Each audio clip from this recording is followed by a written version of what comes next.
So the first setting we're going to go ahead and look at here is the traditional classroom setting. This is a classroom setting in which all the desks here are facing forward, and the center of attention usually in this setting is on the instructor. Usually there's very little interaction between the students that are here amongst each other, but more interaction, just more visual and more just students watching and hearing direct instruction to them in this environment. It is an older method, however, it's still a good method and a way to do things in a more traditional way. Not bad, not good, just another technique for this. There's things we need to look at with this that are very important, but a very important element here that we need to be thinking about first and foremost is accessibility. Within a classroom setting like this, traditionally, we have desks that are set up like in this room facing forward. And so one of the problems with this type of space is making sure that there's enough space between the desks in which students can go ahead and be seated. And so instructors can move around and to interact with students and things. So there's plenty of space for the instructor to go ahead and move around and things is a consideration. So first and foremost, we need to make sure there's enough chairs, there's enough desks and things for the amount of students that we're thinking about. That we've got enough aisle space between the desks in the rows here, so I can, as the instructor, go ahead and walk around and see how students, whether they're on track with what we're doing or whether they're not. And so accessibility is a thing. Having these items with accessibility built in really allow me, the instructor, or the trainer to go ahead and adapt different strategies to reach them. Accessibility is the first one. Second one that we're going to go ahead and talk about is going to be the attractiveness of this space. Obviously, every one of us has probably had a class or a training in a space that was less than attractive. You walk in, it might be dark, it might have a situation where it's cluttered, you've got all kinds of problems with that, and it's not attractive. It's not a place you want to be. Well, we want to go ahead and make sure that we address that in the way we set up our environment here. So we want to eliminate any clutter, any debris, any tripping hazards that we have on the floor. We want to make sure that we take care of these these things and make sure that we've really got them addressed. We want to go ahead and make sure that we just really make sure that it's attractive. In this case, we've got a well-lit environment in here.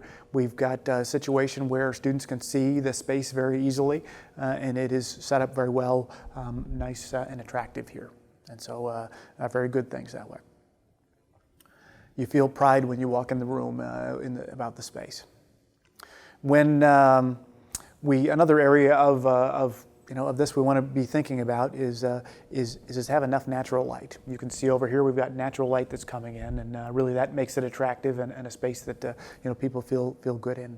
Natural light coming in, as well as the light that exists here in the room, really to not be too bright, but just be right, just right. The next item that we want to go ahead and look at is control. We, the instructor, need to have control over the space. Not a control freak or managing everything in the space, but we want to make sure that we can keep students on track with what's taking place in the learning environment. One of the things that's most important with this is to make sure that we use our primary sense as the instructors, and students have the ability to use their primary sense as well. That primary sense is our sense of vision, a sense of sight, being able to see. I need to be able to see where students, if they're on track, need to be able to see all the students at one time in this space. Students, on the other hand, need to go ahead and be able to see the front of the board, need to be able to see me, need to be able to communicate with me. Another area that we need to think about with control is the acoustics in this room, making sure we have quality acoustics. You can see in this room we have ceiling tiles up above, we have carpeting up above, and we've got sound control and acoustics in here are very good, and so that's not of concern in here. Another area that we need to really be thinking about with control is climate control. In this room, we're probably, I'd say right now, probably about 69 or 70 degrees in here, and that's ideal temperature for what we're doing in here. But if you're cooler than that, it might be cold for people and be distracting that way. In the same sense, if it's 90 degrees outside and you've got these windows, We've got a greenhouse effect that might happen in here, and it might be very hot. And so climate control is something we really need to be cognizant of too. It can be a distraction that we really need to be thinking about with this. So classroom control. If we can't see things, if we can't, students can't see things, we need to make sure those obstructions are taken care of. If climate control isn't appropriate, then we need to go ahead and make sure we take care of that climate control and things of that nature. We also have over here, we've got a situation where we've got windows out there, people walking by, on campus here at Penn State, and because of that, that can be a distraction. So the instructor, if students are daydreaming while I'm teaching here, you might need to pull those blinds down to control that environment and make sure students maintain focus on the instruction that's taking place. So something you may need to adopt and adapt different strategies for the need that's there.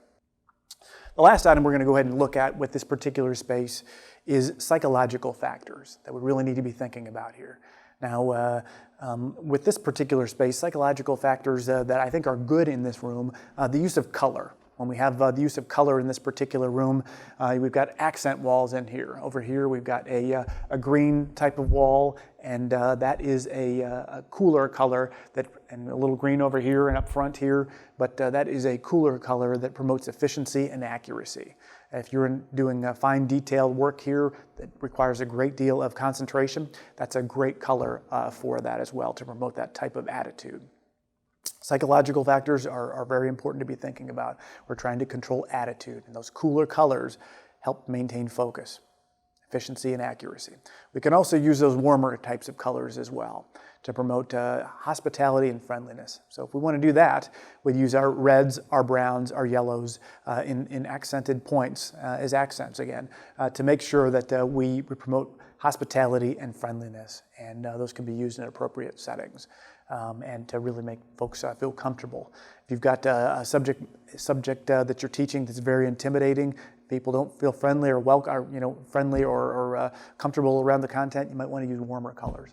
And that doesn't necessarily have to be in the room, but it can be maybe different color handouts that you use to illustrate your points, different color accent colors that you use within your slide presentations, whether it be PowerPoint or other slide designs. So we've gone ahead and covered a lot of different things here, but attitude is a little thing that makes a big difference. And so if we can keep attitude in check with those psychological factors, the environment's going to work for yourself. When those bad attitudes set in, they can spread, and that can be really counterproductive to the learning process here. So during this unit of instruction, we looked at the configuration of the traditional classroom setting. It's a good instructional method, however, very traditional, less of an interaction between students, but still a quality way to instruct that way. We looked at certain factors. We looked at accessibility within this space. We looked at the attractiveness of the space. We looked at control. And then finally, we looked at psychological factors that are very important for us to consider. Within this session, we went ahead and tried to set this environment up and point out things to help you set up future training settings for yourself and education settings that are conducive to learning and enhanced skill development. So I hope it was helpful as you design your own. Thank you very much.